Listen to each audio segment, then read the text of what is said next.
I never expected my graduation day to be the day I lost my family, standing in the driveway of our suburban home, still wearing my graduation gown.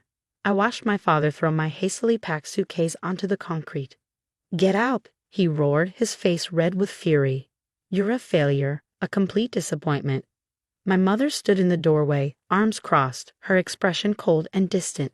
She didn't say a word as my father continued his tirade. Behind them, my brother Marcus smirked, already the golden child, now the only child worth mentioning. What had triggered this explosion? My decision to decline the position at my father's company, Morgan Industries, a position he'd been planning for me since before I could walk. "Dad, please, I tried one last time. The startup has incredible potential. The technology could revolutionize." "Enough." He cut me off. "You think some tiny tech startup is better than the company I built from nothing? The company that paid for your education?" I clutched my business degree to my chest, the degree I'd earned with a 4.0 GPA, the one that was supposed to make them proud. "I want to build something of my own, not just inherit your legacy." My mother finally spoke, her voice ice cold. "Then do it without our support, Olivia. You chose this." The garage door rumbled closed behind them, a final barrier between me and everything I'd ever known. I stood there, tears streaming down my face, still wearing the cap and gown I proudly donned just hours earlier. I had $2,473 in my bank account, a suitcase full of hastily packed clothes, and nowhere to go. 10 years later, I still remember that day with perfect clarity. Not because it broke me, but because it made me. That evening, as I sat in a cheap motel room, I made a promise to myself. I would build something greater than Morgan Industries could ever be. The startup that had offered me a position was called Nova Technologies. They were developing revolutionary AI-driven software for business analytics. My father had dismissed them as insignificant, but I saw their potential. I called the CEO that night. "Mr. Chen, is that junior analyst position still available?" "Of course, Olivia. When can you start?" "Tomorrow."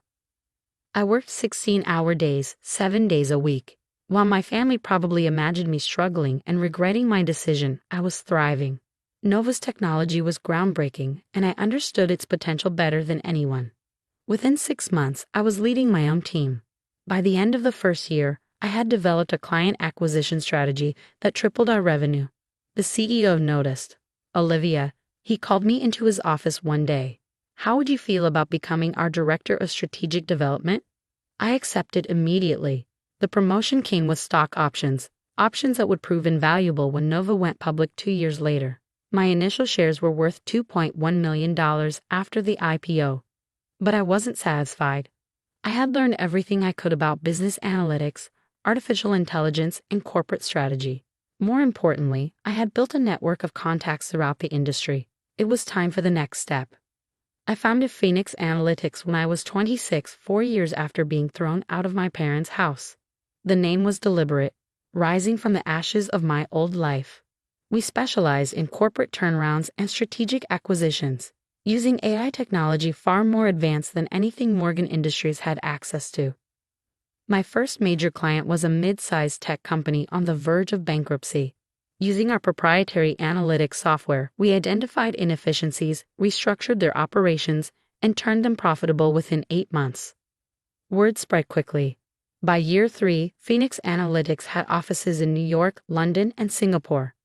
Our client list included Fortune 500 companies, and our success rate was unprecedented. I had built something revolutionary, exactly as I promised myself that night in the motel.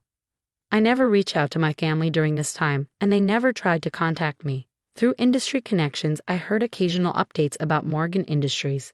They were struggling to adapt to the changing business landscape, losing market share to more technologically advanced competitors. Then last month, my assistant brought me a familiar name. Morgan Industries had posted its worst quarterly results in 30 years.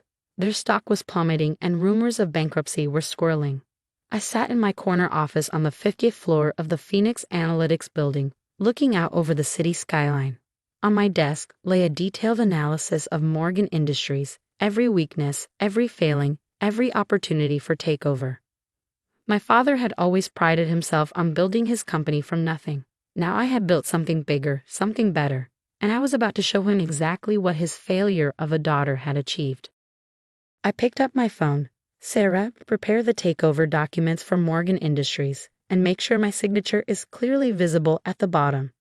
10 years after being thrown out with nothing but a suitcase and a degree, I was about to become the owner of my father's precious company. But this was just the beginning. The real story would start when they opened that takeover notice and saw my name. The look on their faces would be priceless. The morning the takeover notice was delivered to Morgan Industries, I watched the security feed from my office. The courier handed the envelope to my father's assistant, who immediately carried it into the executive suite. My heart pounded as I observed my father open it, his expression changing from confusion to shock to pure rage. Through the camera feed, I saw him grab his phone, hands shaking. Seconds later, my private line rang. "What is the meaning of this?" His voice trembled with barely contained fury. "Hello, Dad," I said calmly. "I see you received the notice. Phoenix Analytics. You're behind Phoenix Analytics." The disbelief in his voice was almost comical. "Founder and CEO," I confirmed. "Would you like to discuss the terms of the takeover in person?" Silence filled the line. "Then be here in an hour." "No," I replied firmly. "My office, 2 p.m. Bring Mom and Marcus. They should hear this too." Before he could protest, I added, "Unless you prefer, I proceed with an immediate hostile takeover." I hung up, savoring the moment. 10 years ago, he'd thrown me out of his house. Today, he would come to my office on my terms. At exactly 2 p.m., my assistant's voice came through the intercom. "Your family is here, Ms. Morgan. Send them in." The door opened and they filed in. My father first, then my mother, and finally Marcus. They looked older, worn down by years of watching their company decline. My mother's perfectly maintained appearance couldn't hide the stress lines around her eyes. Marcus had lost his smirk, replaced by a look of barely concealed panic. "Please sit." I gestured to the chairs facing my desk. The floor-to-ceiling windows behind me offered a spectacular view of the city, a deliberate power play. "How dare you?" my father began, but I cut him off. "How dare I what, Dad? Build a successful company? Develop technology that revolutionized the industry? Or is it that I dare to buy up the company that was supposed to be my inheritance before you threw me away?" My mother's face tightened. "We didn't throw you away. You chose to leave." "Really?" I pulled out my phone and played a recording. Their own voices filled the room. "Get out. You're a failure." The words echoed off the walls of my corner office. "I keep this as a reminder," I said quietly. "Every time I doubted myself, every time I wanted to give up, I played this recording. It drove me to build something better than Morgan Industries could ever be." Marcus leaned forward. "This is ridiculous. You can't just take over our company." I smiled, sliding a tablet across the desk. "Actually, I can. Your company's stock has dropped 68% in the past year. You've lost market share to competitors with superior technology. Your board of directors has already approved the takeover. They know it's the only way to save the company from complete collapse." My father's face had turned an alarming shade of red. "We don't need saving, especially not from you. Your quarterly reports say otherwise." I pulled up a holographic display showing their financial decline. "Your AI systems are outdated. Your analytics are years behind the competition. The only reason you haven't gone bankrupt is because of your existing contracts, which are expiring soon." I stood up, walking to the window. "Phoenix Analytics has developed technology that could transform Morgan Industries. We could save thousands of jobs, restore the company's reputation, and make it a market leader again." "And what do you want in return?" my mother asked, her voice sharp. I turned back to face them. "Nothing. I don't want anything from you. This isn't about revenge, it's about business. Phoenix Analytics needs a stronger presence in your market sector, and Morgan Industries needs our technology to survive. It's that simple." "Simple?" My father stood up, his hands clenched into fists. "You destroy everything I built, and you call it simple." "I'm saving everything you built," I corrected him. "The only thing being destroyed is your ego." Marcus jumped in, desperate. "What about me? I've been running operations for years." "Yes," I nodded. "I've reviewed your performance. Under your leadership, operational efficiency dropped by 40%. You'll be offered a severance package." The room fell silent. Through the window, the afternoon sun cast long shadows across the city skyline, the same city where, 10 years ago, I'd sat in a motel room planning my future. You have two options, I continued. Accept the takeover, or watch Morgan Industries collapse within the next 6 months. Your choice.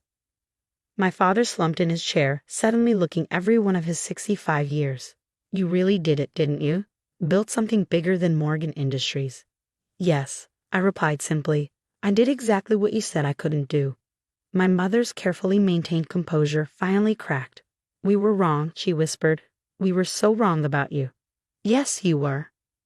I pressed a button on my desk, and my assistant entered with a stack of documents. The papers need to be signed today. Once they're complete, Morgan Industries will become a subsidiary of Phoenix Analytics. We'll begin implementing our new systems immediately. As they signed the papers, I remembered the young woman in a graduation gown, standing in a driveway with nothing but a suitcase and a dream. She had promised herself she would succeed, and she had kept that promise. My father paused before signing the final page. For what it's worth, he said quietly, I'm proud of you. Not because you beat me, but because you proved me wrong. I took the signed papers, my voice steady.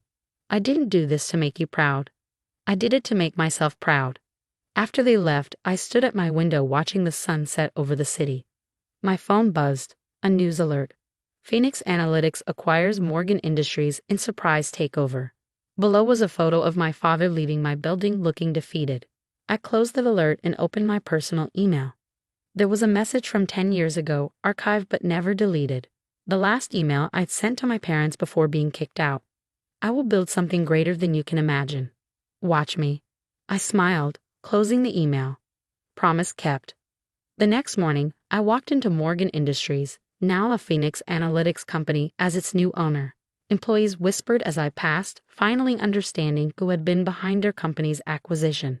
I made my way to the executive suite, my heels clicking on the marble floors. My father's name was still on the door. I ran my fingers over the letters, remembering all the times I'd stood here as a child, dreaming of the day I'd follow in his footsteps. Life had taken me down a different path, but I had ended up here anyway. I pulled the nameplate off the door and dropped it into a box. From my briefcase, I took out a new one. Olivia Morgan, CEO, Phoenix Analytics. As I hung it on the door, I felt a sense of completion. The circle had closed. The girl they had thrown out had returned as the woman who owned it all. Sometimes, being kicked out of your home is the push you need to build your own empire. And sometimes, the best revenge isn't revenge at all. It's success. I opened the door to my new office and stepped inside. Time to get